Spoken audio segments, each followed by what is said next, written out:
Saya ngerti karena kita butuh survive untuk bertahan hidup. Tapi yuk kita luasin cakrawala berpikir kita. Apa? Kalau kerja hanya cari uang, rugi. Kenapa? Dulu 11 tahun yang lalu saya ninggalin gaji terakhir saya 46 juta take home pay. Cuman buat jadi karyawan Allah dan gak ada yang ngegaji saya kecuali Allah. Dan alhamdulillah la kulli hal. Dan gak pernah mau, sampai sekarang gak pernah mau masuk rumah sakit dan gak pernah masuk rumah sakit. Dan jarang sakit, kecuali cuman masuk angin. Selebihnya alhamdulillah dikasih sehat. Apa yang Allah kasih rezeki penggantinya di pulau Indonesia dari Sabang sampai Merauke, alhamdulillah atas izin Allah yang belum saya datangin cuma Maluku dan Papua. Ketemu orang dari level RT sampai menteri yang belum saya temuin cuma satu, presiden doang. Presiden doang. Itu rezeki. Wa yarzuqhu min haitsu la yahtasib wa may yattaqillah yaj'alhu makhraja wa yarzuqhu min haitsu la yahtasib. Kalau kita benar ketakwaannya, dekat sama Allah, mindsetnya benar, ketika kerja nilainya adalah ibadah, ya, bukan hanya sekedar cari uang. Kemudian apa lagi? Akhirnya apa yang diberikan sama Allah? Apapun kekurangan yang ada dan kita rasakan pasti dicukupin. Apapun masalah dan kendalanya pasti ditemenin sama Allah. Dan bahkan Allah kasih rezeki dari jalan-jalan yang gak disangka-sangka sama Allah. Kalau kita yakin, masalahnya kita gak banyak yang seyakin itu. Kenapa keyakinan kita gak sebesar itu? Karena ibadah kita hanya sebatas ritualitas doang, ngelepas kewajiban. Allahu Akbar, Allahu Akbar. Alas ya, udah sholat di wae. Nah, ada yang begitu? Ada. Kenapa orang punya pikiran kayak begitu Pak Haji? Karena mereka mentalnya masih berpikir bahwa sholat itu beban. Sholat itu beban. Padahal Nabi mengatakan sholat itu bukan beban. Apa sholat itu? Arihna bis sholat. Istirahatkan hati dan kehidupan kita lewat sholat. Kenapa Allah kasih kita sholat 5 waktu? Dari gelap yaitu waktu subuh sampai gelap berikutnya yaitu waktu isya. Jawabannya sederhana. Karena Allah pengen mengawali kita mengawali hari kita itu dengan hati yang siap dan lapang sebelum ketemu dunia. Makanya masih gelap. Ketemu waktu sholat berikutnya apa? Sholat zuhur. Ini nggak ada dalam pembahasan manapun. Ini namanya hikmah. Kenapa ketemu sholat zuhur? Karena Allah tahu setengah hari teman-teman yang di toko udah ketemu customer macam-macam, ya. Ada yang membahagiakan, ada yang pika sebelen, iya kan? Ada yang nyebelin dan lain sebagainya. Allah minta arehna bisolah, istirahatkan dulu hatimu, kuras emosimu, ya. Jangan dibawa lagi ke tempat kerja, tinggalkan di tempat sujud ini saat waktu zuhur.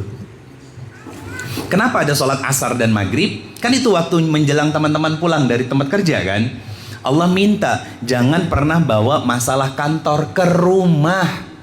Dan jangan pernah bawa masalah dari tempat kerja ke rumah. Dan bawalah hati yang baru, hati yang lapang ke rumah, ketemu dengan keluargamu, orang tuamu, pasanganmu, anak-anakmu. Kenapa Allah syariatkan setelah itu di waktu yang dekat? Waktu sholat Aisyah. Karena Allah pengen kita tidur istirahat dengan hati yang lapang tanpa ada dendam kepada siapapun. Pertanyaan saya, Allah tuh sayang apa sayang banget sama kita? Sayang banget. Makanya sayang. Kalau kasih sayang dan cinta Allah itu hanya kita balas dengan sekedar melepas kewajiban dalam hidup kita.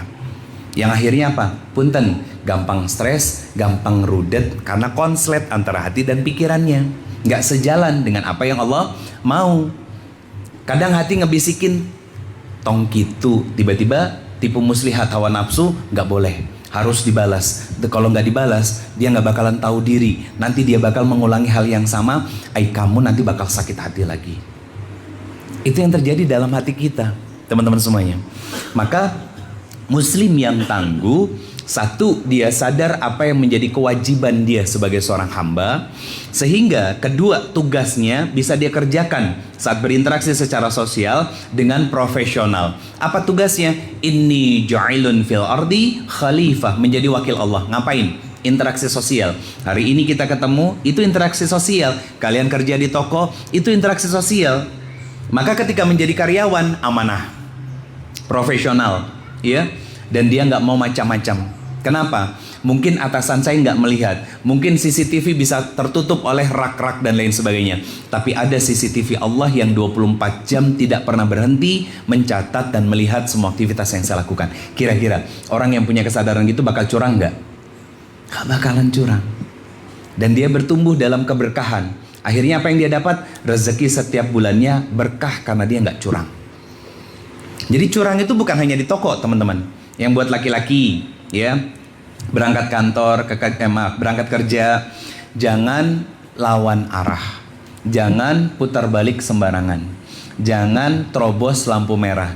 Teteh yang perempuan kalau pakai motor tekengin ngesen kiri belok ripuh, batur teh ripuh, ngagokan, leresnya anya, curhat colongan itu mah, itu zolim. Udah gitu begitu dikasih tahu malah nyolot, malah marah. Itu perempuan banget teh begitu tuh. Dikasih tahu kalau nggak ngeles, ya dia marah. Itu perempuan. Jadi kalau ada laki-laki yang katanya logikanya lebih tajam, tiba-tiba dia salah, terus ngeles, terus ngambek, terus marah, berarti itu laki-laki keperempuan-perempuanan. Karena akalnya nggak bisa dipakai. Kan rata-rata orang kalau lagi marah ininya nggak bisa dipakai kan? Karena jadi sumbu pendek. Teman-teman semua yang dirahmati Allah Subhanahu Wa Taala, Muslim yang tangguh itu dia tahu diri, dia tahu untuk apa dia diciptakan, dan dia tahu bagaimana seharusnya ketika dia berinteraksi secara sosial dengan orang-orang di sekitarnya, dan dia nggak bakalan mau zolim. Yang kedua setelah T adalah huruf A. Ini saya ngambil akronim dari kata takwa, ya. TAKWA. Yang kedua adalah A. A itu amanah. Maka ketika dia tahu saya diminta Allah buat ibadah, saya harus berinteraksi secara sosial dengan cara yang baik, maka pasti dia akan amanah dengan apapun amanah yang Allah berikan dalam kehidupan dia. Jadi suami gak mungkin dia bawa rezeki yang syubhat apalagi haram. Jadi istri ketika memang harus bekerja, dia tahu pulang ke rumah tugas utamanya bukan lagi jadi karyawan, tapi mengabdi untuk suami karena itu yang Allah perintahkan. Itu amanah, itu profesional. Itu amanah dan itu profesional, teman-teman semuanya. Mungkin teteh secara gaji lebih besar daripada gaji suami, punten, karena suami mungkin narik ojek online yang mungkin setiap hari bawa rezeki nggak seberapa, diakumulasikan sebulan tetap masih besar penghasilan teteh. Tapi saya katakan demi Allah, seandainya gaji teteh 10 juta dan suami hanya bisa ngasih 100 ribu, keberkahannya jauh lebih besar uang 100 ribu itu daripada 10 juta yang dimiliki oleh teteh. Kenapa? Karena suami memberikannya dengan upaya untuk menjaga kehormatan keluarga dan mencukupi nafkah keluarganya. Itu laki-laki. Ada di sini yang suami istri kerja, walaupun nggak di satu tempat yang sama? Ada? Oke. Pelajarannya adalah kembali ke rumah dan amanah dengan tugas-tugas utama.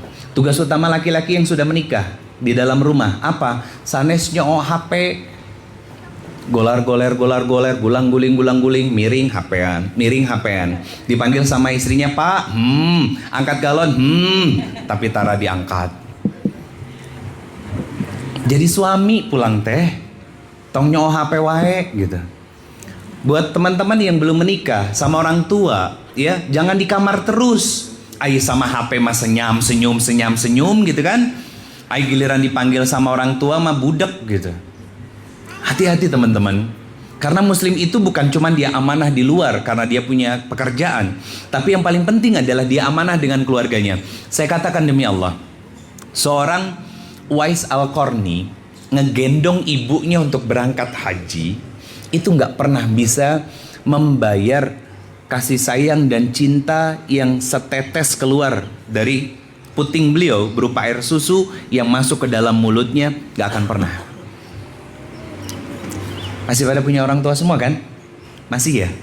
Oke. Kalau gajian, jangan yang ditelepon, Beb, ayo kita jalan. Jangan. Yang ditanya tuh orang tua dulu. Ibu nuju palai naon? Bapak nuju hoyong naon? Tanya mereka dulu.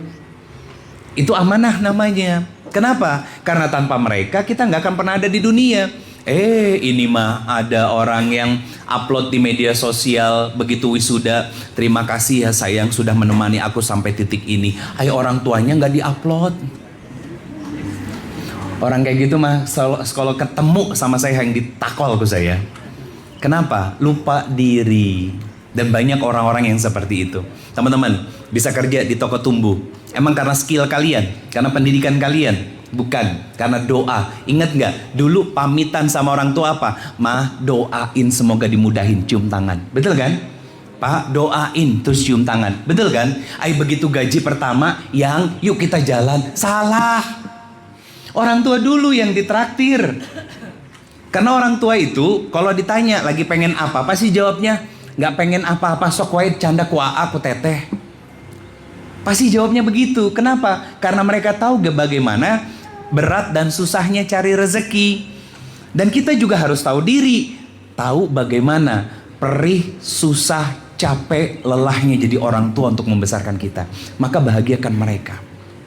Saya katakan demi Allah teman-teman, orang-orang yang amanah profesional di luar itu adalah orang-orang yang kebaikannya harusnya berawal dari dalam rumah untuk keluarganya, pasangan, anak-anak, kemudian yang paling utama sebelum kita menikah adalah orang tua kita. Kenapa? Nggak akan pernah ada ceritanya orang jadi miskin karena membahagiakan keluarga dan orang tuanya. Saya katakan demi Allah, enggak. Justru malah Allah akan memanggil teman-teman uang yang keluar untuk membahagiakan keluarga dan juga orang tuanya lebih banyak, lebih berkah. Itu Allah. Itu Allah teman-teman. Jadi amanah. Amanah dalam artian kita harus tahu diri bahwa di luar kita profesional, ada yang mungkin di sini supervisor, ya, ada yang kepala bagian atau apapun itu jabatannya. Pulang ke rumah kita tetap seorang anak. Pulang ke rumah kita istri, pulang ke rumah kita suami bagi pasangan kita masing-masing. Saya sedikit cerita. Ada yang pernah gini, Ibu. Ada yang pernah bilang sama istri saya, "Teteh, Ustadz apa-apa kalau di rumah pasti pakai dalil ya, apa-apa pakai dalil ya." Diketawain sama dia. Karena saya 15 tahun menikah sama istri saya. Itu apalagi dalam hampir 11 tahun ini saya berdakwah, itu nggak pernah pakai dalil. Bukan nggak pernah lah, saya ambil yang jarang pakai dalil di rumah. Beneran. Ke anak saya, ke istri saya. Kenapa? Dalil itu saya pakai di luar ketika saya berdakwah. Dan dakwah utamanya, dalil itu harus berbentuk perilaku, sikap, dan ucapan saya, akhlak saya kepada pasangan di dalam rumah. Maka teman-teman semuanya, akhlak kita nih para laki-laki itu kepada ibu. Teteh yang jomblo, lihat, jangan gampang jatuh cinta sama laki-laki yang mengabaikan ibunya.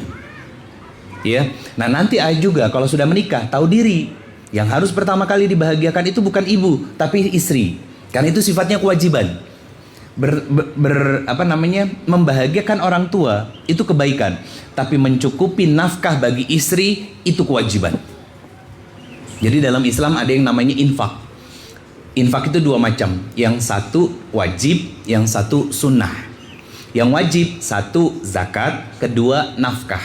Untuk nafkah dalilnya Quran surat An-Nisa ayat 34. Setelah kalimat ar-rijalu qawwamuna 'alan nisa, laki-laki itu jadi qawam, pelindung bagi para perempuannya, maka dilanjutkan di ayat yang sama, memberikan nafkah, menginfakkan hartanya untuk nafkah kepada istrinya. Itu kewajiban. Sunnah disebut dengan sedekah. Kepada siapa sedekah terbaik harus diberikan? Dalilnya di Quran surat kedua Al-Baqarah ayat 215 disebutkan oleh Allah, pertama dan yang paling utama, sedekah terbaik itu diberikan kepada orang tua. Berarti statusnya kalau sudah menikah. Kalau sudah menikah. Jadi bentuk self love itu sebetulnya bukan hanya sekedar nyenengin diri. Self love itu salah satu dan paling utamanya adalah nyenengin orang tua ketika kita masih sendiri. Kenapa? Karena disitulah Allah akan menurunkan kebahagiaan buat kita, keberkahan buat kita, ketenangan buat kita, kebercukupan dalam hati kita saat kita mampu membahagiakan orang yang selama ini cintanya nggak pernah pudar, kasih sayang yang nggak pernah luntur untuk kita, yaitu orang tua kita. Itu self love buat kita yang belum menikah. Jadi bukan self love itu sekedar cuman beli skincare mahal, ya kan? Datang ke toko dari Jepang yang tulisannya hurufnya U dulu ya. Di mall di Bandung ada 2 yang saya tahu. Terus tiba-tiba mirror selfie. Iya. Terus upload ke media sosial. Ya kan, terima kasih ya Allah sudah mengantarkan aku sampai sejauh ini. Tapi orang tua Tara diapresiasi. Jadi kalimat la'in syakartum la'azidannakum itu adalah benar. Cara syukur kita para jomblois apa? Bahagiakan orang tua, jaga diri. Yang sudah berkeluarga, bagaimana cara bersyukurnya? Bahagiakan keluarga, pasangan. Teteh, khidmat kepada suami. Para suami, muliakan dan bahagiakan istri. Saya dipanggil ustadz cuman di luar, ibu, bapak. Saya pulang ke rumah, gak ada ceritanya putri saya yang sekarang usianya sudah 12 tahun, tiba-tiba lari, ustadz pulang, gak ada. Ayah, langsung minta digendong. Kenapa? Karena pakaian keustatan itu sudah saya tanggalkan di depan pintu-pintu rumah saya. Dan saya pulang ke rumah sebagai seorang ayah dan juga sebagai seorang suami. Walaupun saya hampir setiap agenda dakwah itu pasti ajak istri, ajak teteh. Saya bisa bilang 90-95% lah agenda dakwah saya. Itu saya ajak teteh. Bahkan walaupun sekarang sudah ada Opik gitu ya sebagai asisten saya tetap ajak keluar kota ya. Kayak kemarin tanggal 20 sampai tanggal 31 Juli dari Semarang ke Magelang, Magelang ke Jogja, Jogja ke Solo. Saya ajak. Kenapa? Karena saya pengen create momen terbaik sama pasangan. Emang Ustadz gak jenuh? Ngapain kita harus jenuh dengan sesuatu yang halal? Justru dipertanyakan imannya kalau sampai ngerasa jenuh dengan sesuatu yang halal. Makanya saya suka bingung. Ada orang yang sudah digaji, dapat tunjangan, tapi masih jadi maling. Itu dipertanyakan imannya. Kenapa? Rakus. Ada orang yang sudah dikasih yang halal, yaitu seorang pasangan, baik suami ataupun istri, tiba-tiba selingkuh. Itu dipertanyakan imannya. Kenapa? Karena iman itu selalu berselera pada yang halal. Oke? Dan iman hanya mencari keberkahan dalam hidup kita. Apa definisi iman itu? Yakin tanpa ragu. Maka dengan keyakinannya, saya nggak mau mencari sesuatu yang haram. Kenapa? Karena Allah sudah memberikan yang halal buat saya. Ini yang harus saya jaga, karena ini yang nanti akan dimintai pertanggungjawaban oleh Allah Subhanahu Wa Taala. Makanya teman-teman, kebetulan saya kan memang fokus di dunia keluarga. Ada komentar-komentar seperti ini. Ustadz, saya sudah lelah sama pasangan saya. Saya capek. Bahkan rasa saya sama pasangan saya itu sudah semakin hilang. Saya jawab sederhana, Mbak, siapa yang nyuruh ngilangin rasanya sama suami? Tahu nggak kenapa rasa itu hilang? Satu, ekspektasi yang terlalu tinggi sama pasangan. Kedua, lupa koreksi dan introspeksi diri bahwa seorang istri pun punya kesalahan dan kekurangan. Tapi salahnya, perempuan hanya fokus pada kekurangan dan kesalahan suami, lupa sama dirinya sendiri. Betul? Laras? Itu PR. Laras, curhat colongan ya, Anya. Itu PR. Itu PR teman-teman. Itu mentalitas sebetulnya. Karena muslimin yang tangguh itu, dia punya mentalitas yang tangguh. Kenapa? Karena dia sadar, saya seorang hamba, siapapun orang yang di depan saya, apapun pangkat jabatannya, dia tetap hamba Allah. Makanya teman-teman, punten, saya datang ke kementerian-kementerian, ke BUMN, kan direktorat jenderal, ya levelnya sama kayak wali kota, ya karena di bawah menteri. Saya nggak yang, oh pak, enggak, biasa. Saya menjaga marwah dakwah saya, dan saya diundang sama beliau-beliau. Dengan para komisaris dari para BUMN itu, ya berarti levelnya kurang lebih setingkat di bawah dari menteri. Bahkan saya punya circle teman-teman selebritis yang alhamdulillah atas izin Allah sudah hijrah. Apakah saya menyambut mereka, bertemu dengan mereka dengan sikap berlebihan yang geser dikit foto dan lain sebagainya? Enggak. Saya melihat mereka sebagai saudara sesama muslim, sama-sama hamba Allah.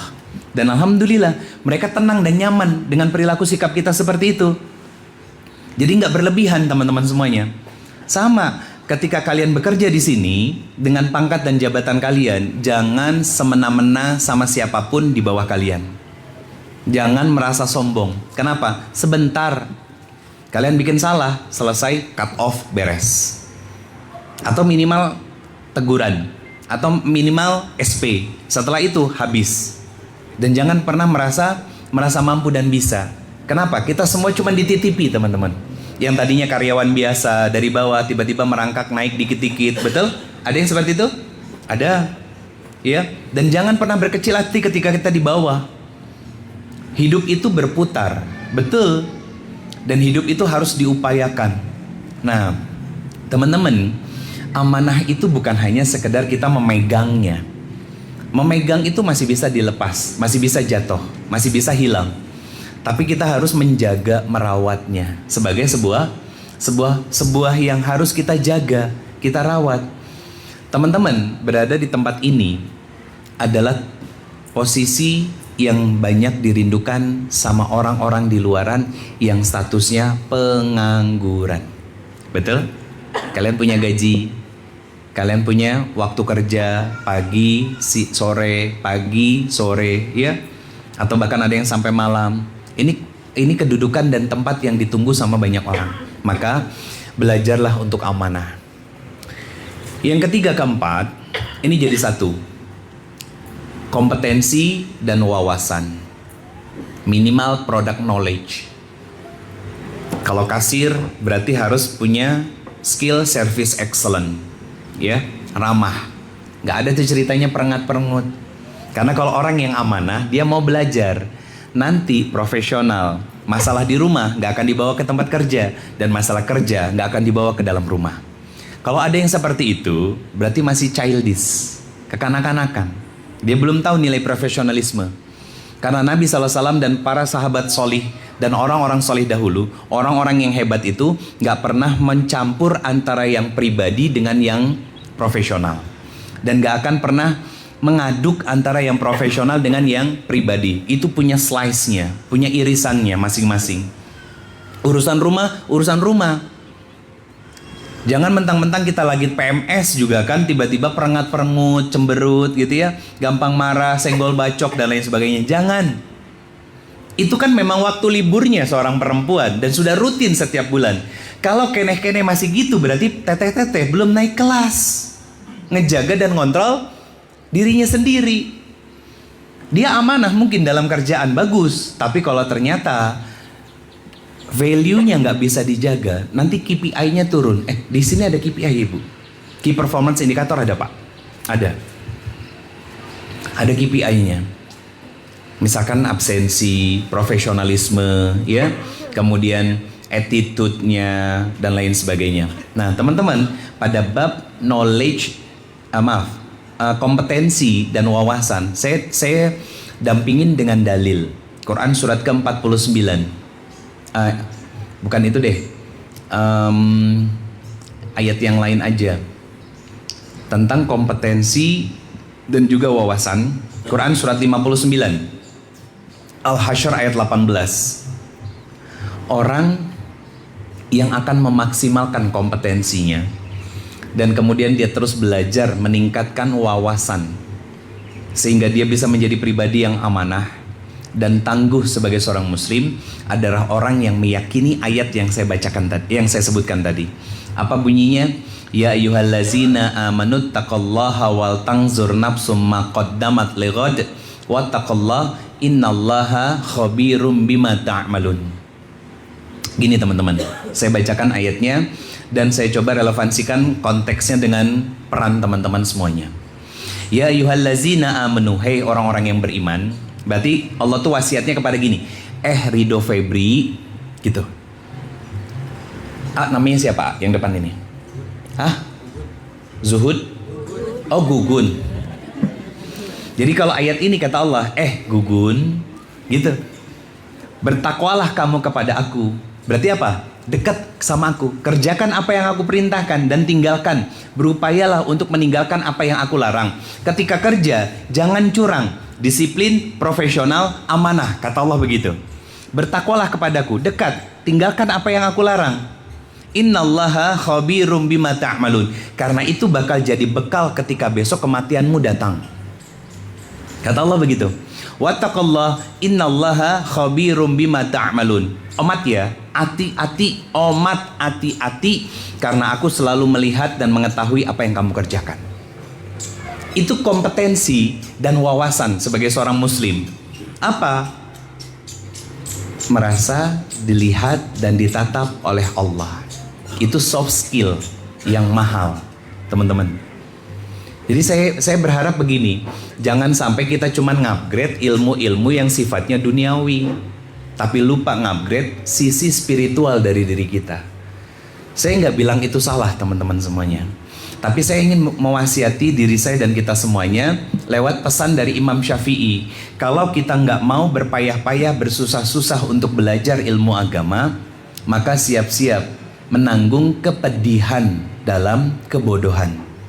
Bukan di dunia doang, tapi di akhirat yang lebih bahayanya. Teman-teman, ayat ini itu ngomongin tentang visioner. Kompetensi, wawasan, amanah, dan tangguhnya kita sebagai seorang muslim itu nanti akan semuanya dipertanggungjawabkan sama Allah Subhanahu wa taala. Jadi bukan hanya kita sekedar tahu tentang product knowledge, tahu tentang apa yang harus kita lakukan, tapi belajar lebih luas lagi. Saya punya asisten Opik, ya. Saya lupa dari bulan keberapa itu saya kasih iPhone saya yang sebelumnya, 14 Pro Max. Memang iPhone yang cukup jadul dibandingkan dengan yang terbaru.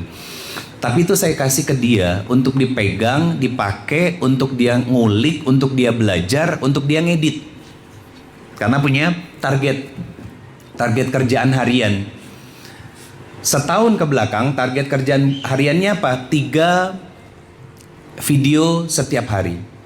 Dimulai Agustus ini sampai ke depan 6 video setiap hari. Karena saya harus upload setiap hari.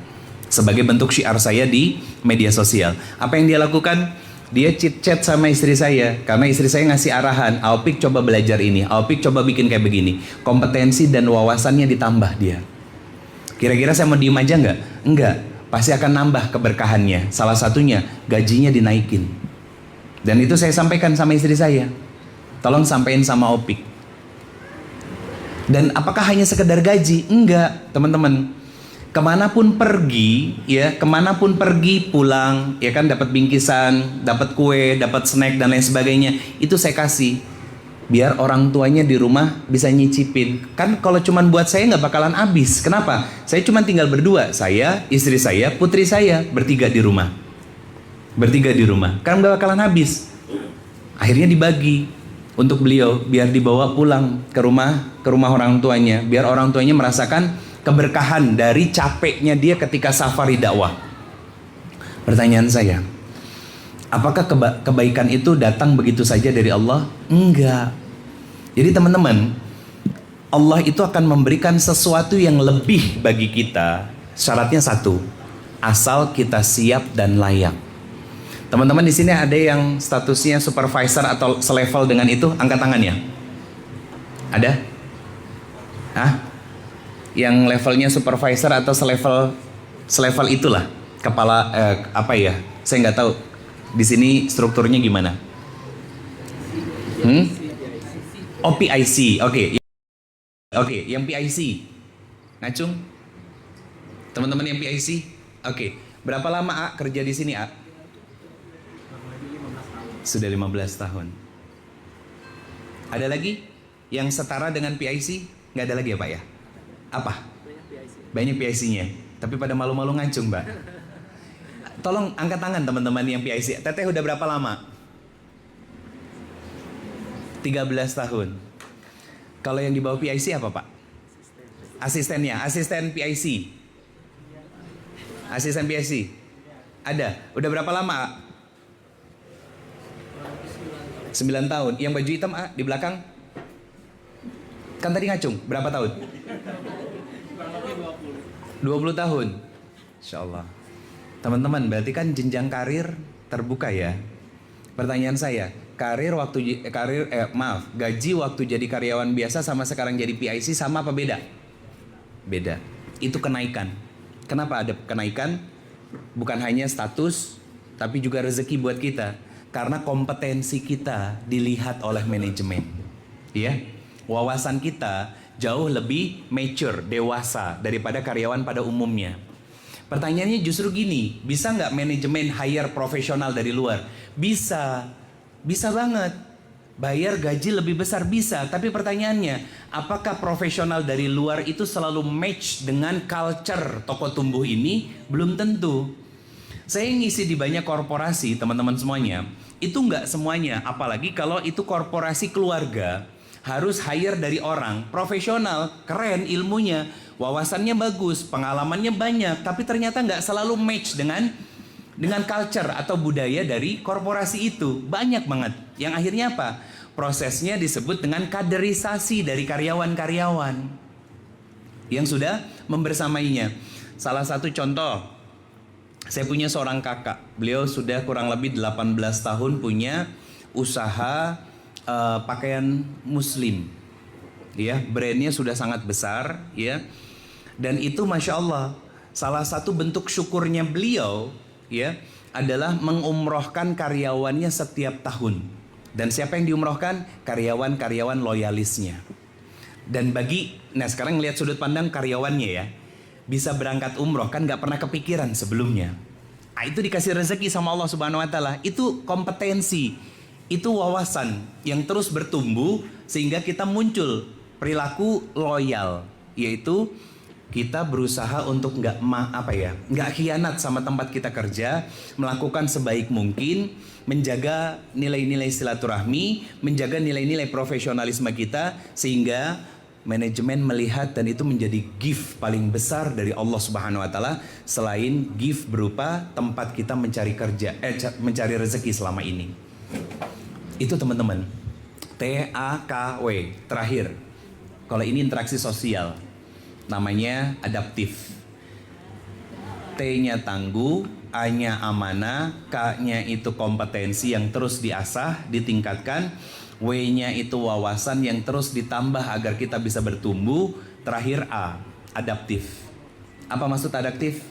Ayatnya Quran surat 49 Al-Hujurat ayat ke-13. Apa yang disampaikan sama Allah? Ya ayuhan nas inna khalaqnakum min dzakar wa uns wa ja'alnakum syu'uba wa qabail lita'arafu. Teman-teman yang hadir di sini, satu toko, satu manajemen, saya yakin mungkin sebagian besar orang Sunda, ya. Tapi pertanyaannya, apakah orang Sunda satu dan yang lainnya semuanya sama? Enggak. Makanya ada ayat ini sebagai pembelajaran dari Allah Subhanahu Wa Taala buat kita, agar apa? Agar sadar bahwa orang-orang yang bekerja sama kita beda latar belakang, beda kebiasaan, beda pendidikan, bahkan beda pengasuhan. Maka Allah cuma minta satu, lita'arafu, berkenalanlah dengan mereka dan menjadilah saudara dengan mereka dan berbuat baiklah bersama dengan mereka untuk mensukseskan apa yang menjadi visi besar dari tempat kalian bekerja. Itu kata Allah kepada kita, sehingga dia adaptif, ya, nggak merasa sombong karena mungkin sedikit lebih lama. Justru bentuk adaptifnya, bentuk kompetensinya, soft skill yang dia punya dan wawasannya yang sudah banyak, dia ajarkan para junior-juniornya untuk bisa bertumbuh bersama di bawah naungan payung yang sama. Teman-teman, itu yang namanya kehangatan dalam keluarga. Sehingga kalau satu sama lain saling menjaga, gak saling berusaha untuk menjatuhkan, amanah, betul-betul profesional menjadi seorang hamba di hadapan Allah, dan profesional saat berinteraksi sosial lewat pekerjaan yang diamanahi oleh Allah buat dirinya, Allah akan tambahkan nilai plus. Dan itu keberkahan dari Allah Subhanahu Wa Taala. Maka keberkahan ketika turun, kecukupannya akan melingkupi bumi dan beserta isinya. Itu namanya berkah. Kalau ternyata gaji kita selalu merasa kurang, coba cek satu, bagaimana ibadah kita sama Allah. Yang kedua, apakah ada orang yang kita zolimi selama menjalani kehidupan dan proses kita mencari rezeki. Kenapa teman-teman? Kalau kita bekerja gak amanah, gak profesional, maka maaf, rezeki yang kita terima setiap bulannya, ya, apalagi sampai berperilaku dan berbuat curang, saya katakan demi Allah, statusnya minimal syubhat, bahkan bisa jatuh pada haram. Kalau itu yang dibawa untuk orang tua, durhaka kita sama orang tua. Kalau itu yang kita bawa untuk pasangan dan anak-anak kita, durhaka kita sama mereka. Maka jangan salahkan siapa-siapa kalau ternyata kebaikan yang kita lakukan sama orang tua, kadang, walaupun gak semuanya, ini tergantung orang tuanya juga, kadang gak diterima sama orang tua, dan dianggap kebaikan yang kita lakukan itu hanya sebatas anak yang berbakti kepada orang tua. Dan jangan salahkan sama siapa-siapa kalau ternyata pasangan kita dan juga anak-anak kita susah buat melakukan kebaikan-kebaikan. Karena cek bagaimana status harta yang kita dapat selama ini. Karena apa? Karena harta yang haram itu akan merusak kehidupan, menghadirkan suasana yang panas, rumah tangga yang panas, dengan keluarga panas, dengan saudara jadi panas, bawaan dada juga jadi panas. Pengennya apa? Melakukan kesalahan, kemaksiatan yang lainnya. Makanya lihat teman-teman, kemarin ada yang sempat viral kan ya, bulan lalu, ketika sebuah restoran digerebek, ternyata ada emas 74 kg. Katanya pengakuannya milik temannya yang seorang pengusaha. Ya, kan kurang kerjaan ngapain nyimpan emas di dalam outlet, iya kan? Perilaku orang yang curang itu pasti kelihatan kok. Salah satunya adalah biasanya orang yang hidupnya nggak berkah, biasa makan rezeki berupa rezeki yang sampah. Sampah itu berarti rezeki yang haram. Itu perilakunya pasti akan menyimpang. Salah satunya apa? Perselingkuhan, ya. Menghalalkan yang haram, ya, melihara ani-ani, dibeliin apartemen, dikasih mobil yang warna-warna stabilo. Katanya identiknya gitu sih. Kalau di kota-kota besar begitu katanya. Allahu a'lam bishawab. Tapi dua, satu, cek hubungannya dengan Allah. Kedua, bagaimana profesionalisme hidup dia. Karena ini akan sangat berpengaruh dengan apa yang kita dapat berupa rezeki yang selalu kita upayakan setiap hari. Teman-teman yang di luaran, mereka keluar dari rumah, ya, bawa motor, ya, kemudian jadi driver online atau dia nyetir. Kemarin saya pulang pergi ke Jakarta. Pulang pergi itu pakai bus, terus kemudian moving dari satu tempat ke tempat yang lainnya pakai online.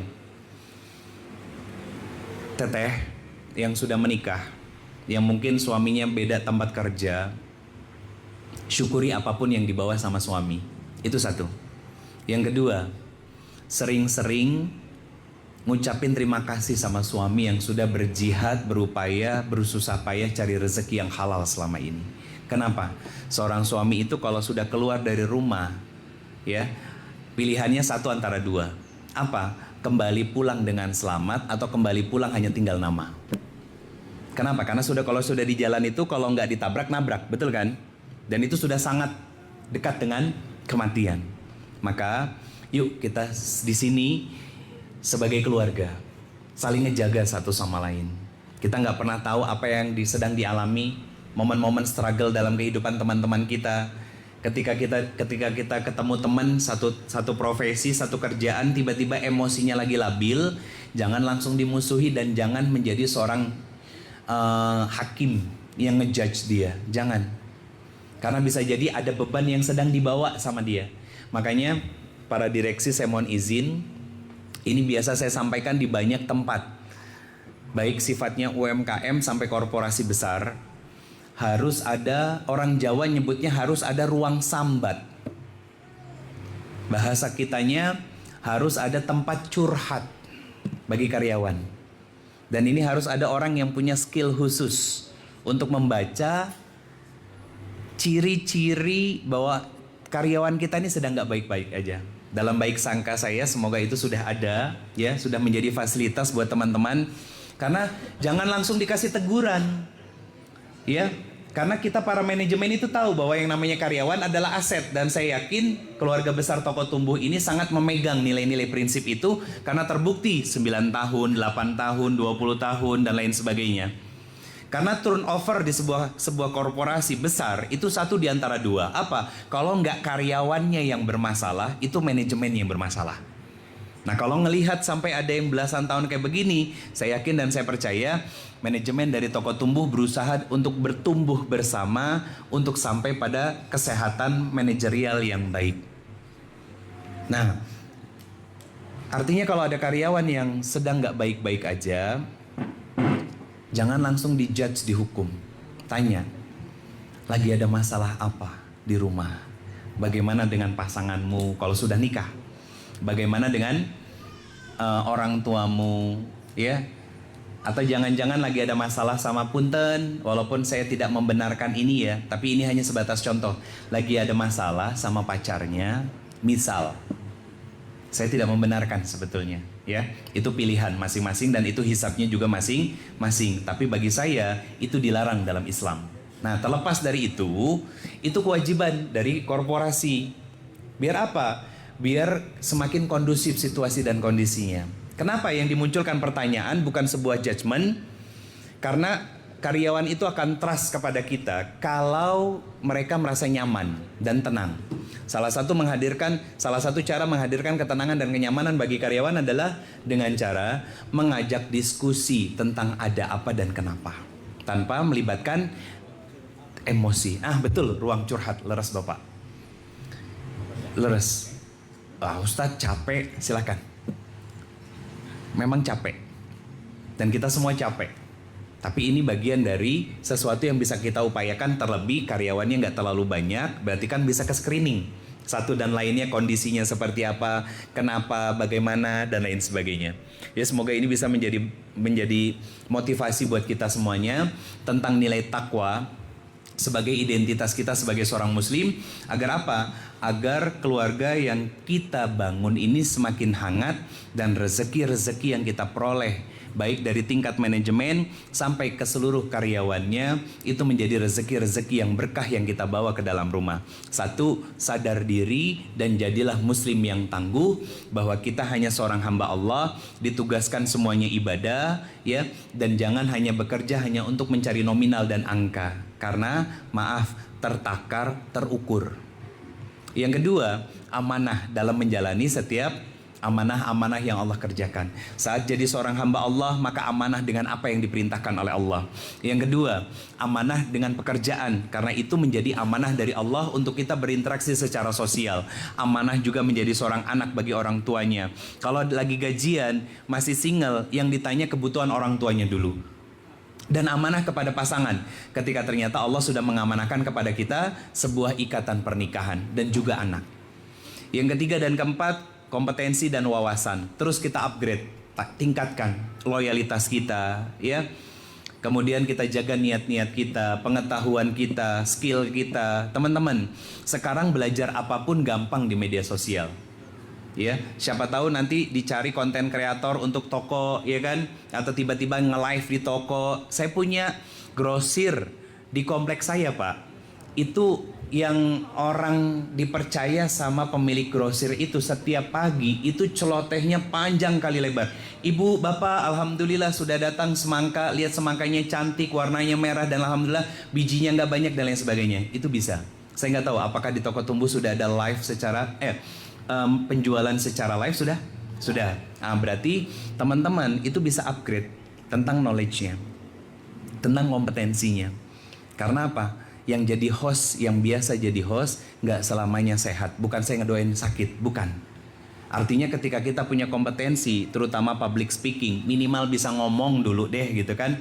Dan tahu tentang barang, tahu tentang nilai dari barang yang kita akan jual, itu bisa, Pak boleh nggak saya coba? Berarti kan naik kelas tuh. Betul kan? Itu hebat itu.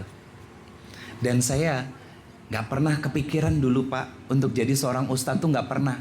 Dulu zaman SMP cita-cita saya pengen jadi dokter Pak. Masuk SMA kejeburnya di IPS. Nah, karena kimianya merah nilainya 5. Padahal guru kimia itu adalah wali kelas saya. Nah, bisa merah Ustadz karena seringnya pelajaran beliau, saking stres dan pusingnya saya gak ngerti-ngerti, selalu bolos dengan alasan rapat OSIS. Dulu saya wakil ketua OSIS. Memanfaatkan kedudukan tuh Pak. Nggak boleh kan itu sebetulnya.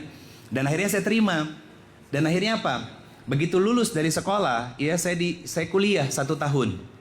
Nah, Ustadz 1 tahun kuliah di informatika komputer. Karena saya di DO dari kampus. Saya di DO dari kampus karena uang kuliah nggak saya bayarkan sama sekali.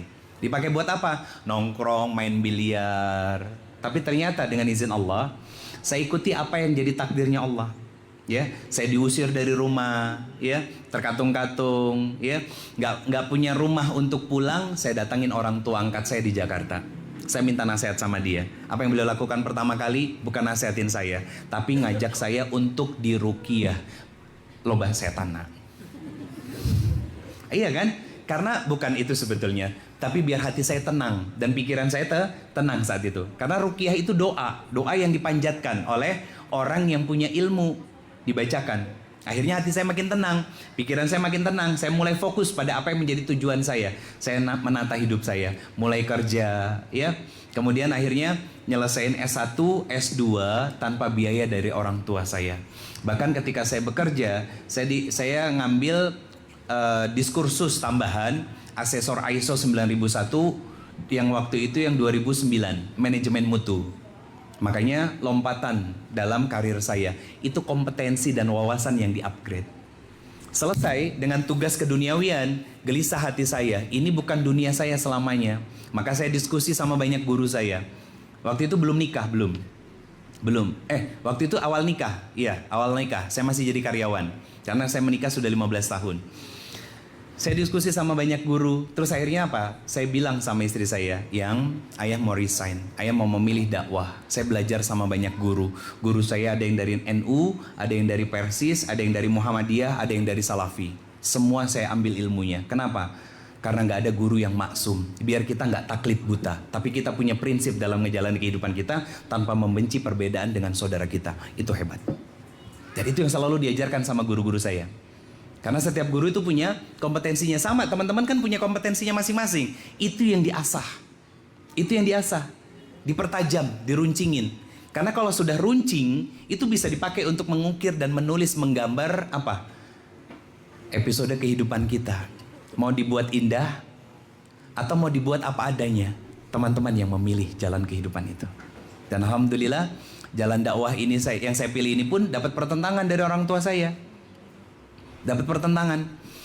Dan saya memegang satu kalimat dari orang yang saya cintai. Siapa? Istri saya. Apa kata beliau?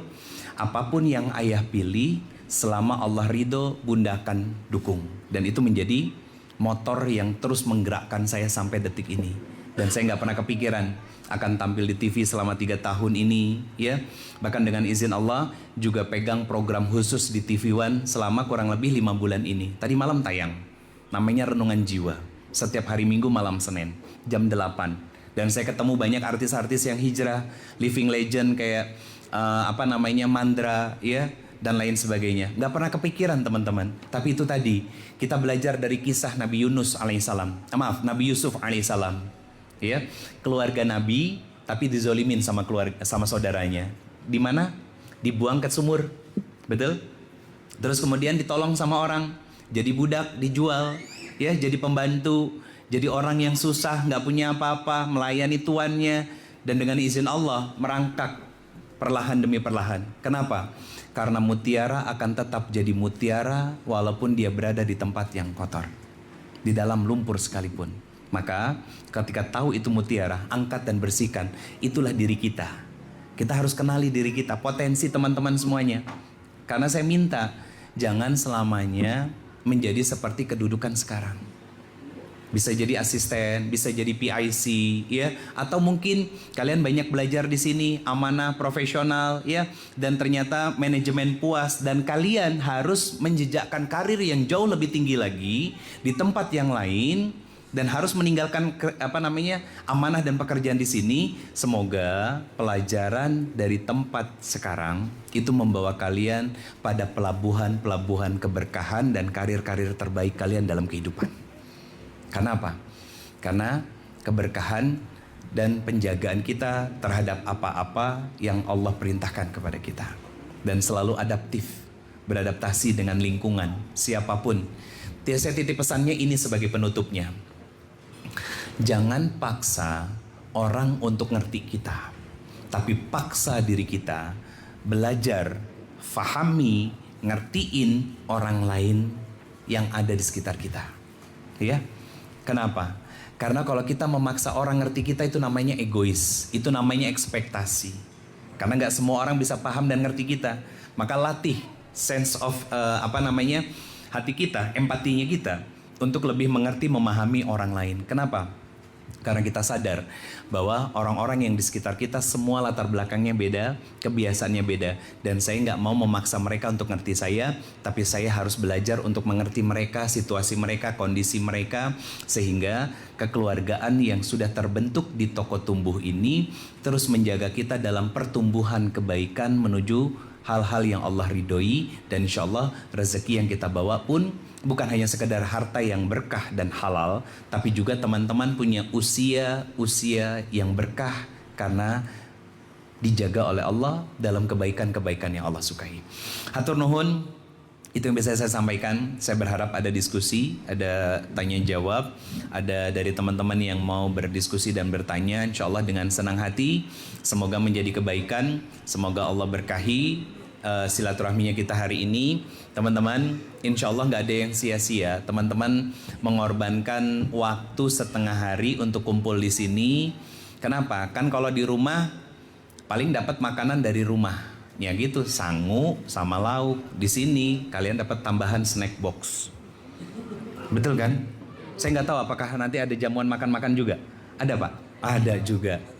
Hah? Ada Pak ya? Nasi kotak. Nah lauknya pasti beda sama lauk yang di rumah kan? Iya. Belum lagi nanti door prize-nya sudah dibagikan? Oh belum tuh. Ada door prize juga kan? Coba kalau di rumah golar gitu kan? Ya, makanannya paling yang standar, maaf bukan merendahin, bukan. Standar yang biasa dimasak sama orang tua kita kan? Hari ini Allah tambah rezekinya. Semoga rezeki itu milik kita dengan door prize yang dibagikan oleh manajemen. Hatur nuhun, hadanallahu wa ikum ajmain. Assalamualaikum warahmatullahi wabarakatuh.